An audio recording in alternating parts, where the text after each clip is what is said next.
bienvenue dans Next Gen Manufacturing Nexus. Aujourd'hui, on s'attaque à une vraie révolution dans la fabrication de haute performance.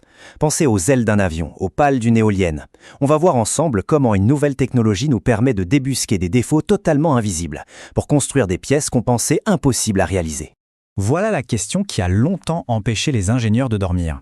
Quand on fabrique des pièces aussi critiques que celles d'un avion, le moindre petit défaut, même invisible à l'œil nu, peut avoir des conséquences absolument désastreuses. Alors comment être sûr à 100% qu'une pièce est parfaite ? Pour comprendre, il faut aller voir au cœur du processus. Tout commence avec la fabrication des matériaux composites avancés. Vous savez, ces matériaux incroyables, à la fois super légers et ultra résistants. Alors, pour fabriquer ces pièces, on utilise une technique qu'on appelle la mise sous vide. L'idée, en fait, c'est de créer un vide d'air quasi parfait autour du matériau. Et comme ça, c'est la pression de l'atmosphère elle-même qui vient appliquer une force colossale et super uniforme sur toute la pièce. Ça compresse les différentes couches et ça garantit une solidité maximale. Et c'est justement là que les ennuis commencent. Pour que tout ça fonctionne, il y a une condition non négociable. L'étanchéité doit être absolue. La moindre petite fuite d'air, et c'est toute la pièce qui est compromise. Ça veut dire des coûts énormes et surtout des risques critiques pour la sécurité. Avant cette innovation, la manière de trouver ces fuites, c'était plus de l'artisanat que de la science. Un processus lent, réactif et, pour être honnête, pas très précis. Imaginez un peu le truc. D'abord, on faisait le vide. Ensuite, il fallait attendre, parfois 15 à 20 minutes, juste pour voir si la pression remontait un peu, signe qu'il y avait une fuite. Et si c'était le cas, un opérateur devait prendre un micro à ultrasons et se lancer dans une véritable chasse au trésor, en scannant toute la surface à la main. Ça pouvait prendre des heures. Comme le disent très bien les chercheurs, non seulement c'était une perte de temps monstre, mais en plus, tout reposait sur l'expérience et le talent de l'opérateur. En clair, la marge d'erreur humaine était énorme et le temps perdu considérable. Mais tout ça, c'était avant. Maintenant, place à l'innovation qui change complètement la donne. Le Centre aérospatial allemand a mis au point une solution qui rend tout ce processus plus intelligent, beaucoup plus rapide et infiniment plus fiable. La différence, c'est vraiment le jour et la nuit. D'un côté, un processus lent, manuel, et un peu au petit bonheur la chance. De l'autre, une méthode rapide, automatisée, qui s'appuie sur des données ultra précises. Ce n'est pas juste une petite amélioration, c'est un vrai saut de géant. L'idée est géniale de simplicité. Plutôt que d'attendre de voir si la pression change, le nouveau système mesure le débit d'air en direct, pendant que la pompe à vide fonctionne. Logique, si de l'air continue d'entrer alors qu'on est censé être sous vide, c'est qu'il y a un trou quelque part. C'est instantané, il n'y a aucun doute possible. Et c'est là que ça devient vraiment puissant.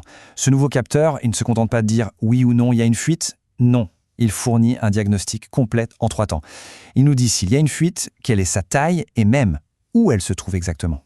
Ces 3 étapes, identification, sévérité et localisation, font passer la détection de fuite de la devinette à la science exacte. Allez, on va décortiquer ça ensemble.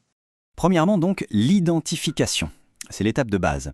Rien qu'en mesurant le débit de l'air pendant que la pompe tourne, on sait quasi immédiatement si le système est étanche ou pas.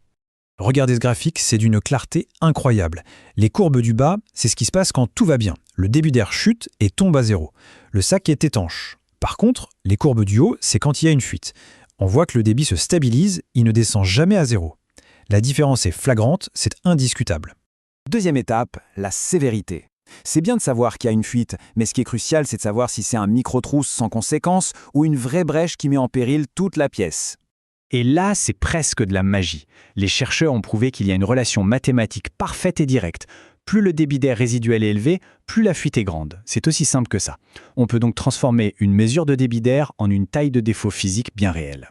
Et enfin, le clou du spectacle, la localisation. Ok, on sait qu'il y a une fuite, on connaît sa taille, mais où est-elle ? C'est là que le système devient absolument génial, grâce à l'utilisation de plusieurs capteurs. En fait, ça fonctionne un peu comme un GPS. On place plusieurs capteurs à des endroits stratégiques et on analyse comment le flux d'air de la fuite se répartit entre eux. L'air, bien sûr, va emprunter le chemin le plus court. En mesurant quel capteur reçoit le plus d'air, on peut trianguler l'origine de la fuite avec une précision redoutable. Ça crée une sorte de carte de chaleur qui nous dit « le problème, il est exactement là ». Alors, ok, la technologie est impressionnante, mais concrètement, pour l'industrie, qu'est-ce que ça change ? Quel est le véritable impact ? Le chiffre parle de lui-même, tenez-vous bien. On parle d'une réduction du temps de détection qui peut aller jusqu'à 80%. Pour une grosse pièce, ce qui pouvait prendre 5 heures de travail se fait maintenant en une petite heure. C'est tout simplement colossal. Et ce gain de temps, ce n'est que la partie visible de l'iceberg. Ça veut dire moins de pièces jetées, une qualité bien plus stable et surtout la possibilité d'automatiser un processus qui était entièrement manuel. En plus, chaque test génère des données précieuses, ce qui crée une sorte de passeport numérique pour chaque pièce. Et ça, bien sûr, ça ouvre des portes incroyables pour l'intelligence artificielle et l'optimisation des usines du futur. Au final, ce qu'il faut retenir, c'est que cette technologie est bien plus qu'une simple amélioration. C'est une vraie transformation. Elle rend nos usines plus intelligentes, plus agiles et plus fiables. Et ça nous laisse avec une question passionnante pour la suite. Maintenant que nos usines commencent à avoir des sens, quelles sont les prochaines frontières que l'on va pouvoir dépasser ?